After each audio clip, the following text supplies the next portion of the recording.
हरियाणा में भ्रष्ट अधिकारियों की फौज में लगातार इजाफा हो रहा है। ताजा मामला यमुनानगर सीएम फ्लाइंग के सामने आया है। सुबह मुख्यमंत्री उड़न दस्ते की टीम ने पीडब्ल्यूडी यमुनानगर के दफ्तर में रेड की। पहले तो एसडीओ विनोद शर्मा मौके पर गैर हाजिर पाया गया और फिर ठेकेदार ने बिल पास न करने के लिए पैसे मांगने के गंभीर आरोप लगाए। देखते रहिए अजीत समाचार वेब टीवी।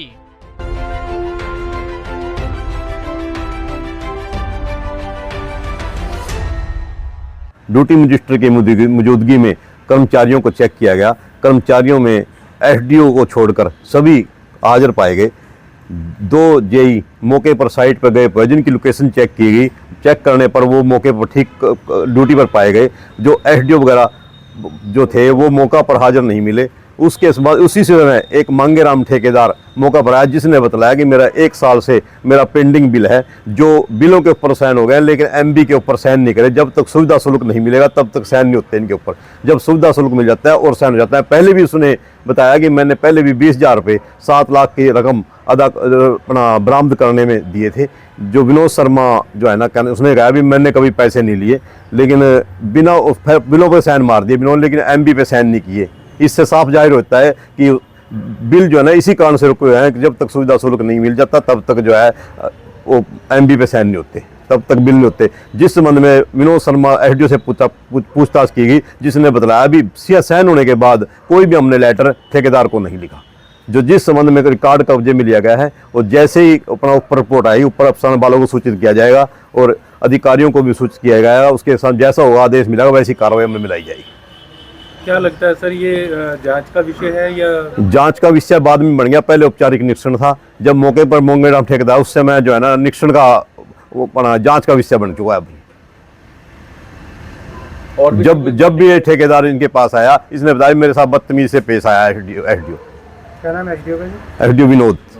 अभी मिले, उनसे बात हुई है? हाँ, अभी हुई थी। एक्शन साहब के दफ्तर में आए थे वो, लेकिन उस टाइम जब हमने निरीक्षण किया उस टाइम मौके पर सीट पे नहीं थे।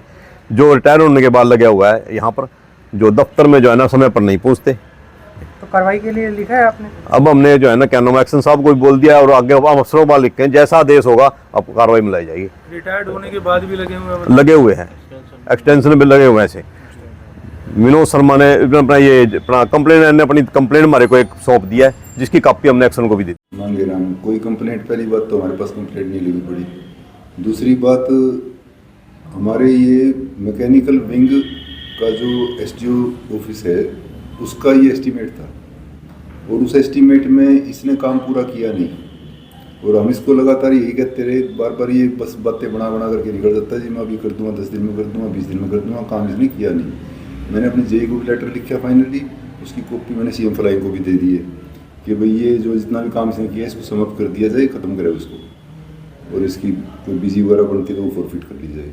तो उसके एवज में इसने निराधार आरोप लगाने की चेष्टा की है सीएम फ्लाइंग के सामने, जो कि बिल्कुल ही बेसलेस हैं और मेरे पास उसके प्रूफ भी हैं। जो इसने मेरे से टेलीफोन पर बातें की, मैं वो रिकॉर्डिंग भी हाईलाइट कर सकता हूँ अगर मेरे ऑफिसर्स परमिशन देंगे तो, या कहीं पर कानून को जरूरत होगी तो। सीएम फ्लाइंग की टीम आई है, आप गैर हाजिर पाए गए मौके पे? नहीं, मैं गैर हाजिर नहीं था, मैं अपनी साइट पर था। इनको बता भी दिया मैंने आते ही, और विदिन 5 मिनट्स जब तक ये इधर डिवीजन में घूम के आए हैं तो मैं यहाँ पर पहुँच भी गया था। और मेरा तो गैर हाजिर होने का मतलब ही नहीं किया, क्योंकि सरकारी आवास है, यहीं पास में मैं रहता हूँ दफ्तर के, तो यहाँ तो वैसे ही वो नहीं होता। और क्योंकि हमारे प्रैक्टिकल कार्य होते हैं उसके लिए हमें सुबह भी जाना पड़ता है जल्दी, कई बार हमें रात को भी लेट हो जाते हैं। हमारा कोई फिक्स्ड शेड्यूल नहीं है इसके बारे में कि भाई हम 9 से 5 की ड्यूटी के लिए कोई बाउंड है। वो मिनिस्ट्रियल स्टाफ बाउंड होता है उसके लिए, हम लोग बाउंड नहीं है। सर, मिली जानकारी के अनुसार ये भी बताया गया आप रिटायरमेंट हैं और एक्सटेंशन पर हैं जी, और 20,000 रुपए की डिमांड की गई बिल पास करने के लिए। बिल्कुल बेबुनियाद है, 101% है। अदरवाइज मेरे को कोई प्रूफ दे दे वो। इसको तो छोड़िए आप, मैंने किसी से भी डिमांड की हो तो मैं तो बल्कि विजिलेंस के सामने भी कह देगी जी गंगा जी के बीच में खड़ा होकर के जो है ना जल उठा करके कह दे, ठीक है, मैं वहीं पर समाधि ले लूँगा। कितने लाख का टेंडर था, कहाँ पे टेंडर दिया हुआ था सर? ये टेंडर कोई एग्जैक्ट मेरे ध्यान नहीं रहा, मेरे 12-13 लाख के आसपास सबसे। कब से लटका हुआ है? वो आप देख भी लेना, उसमें डॉक्यूमेंट आपको दे देंगे।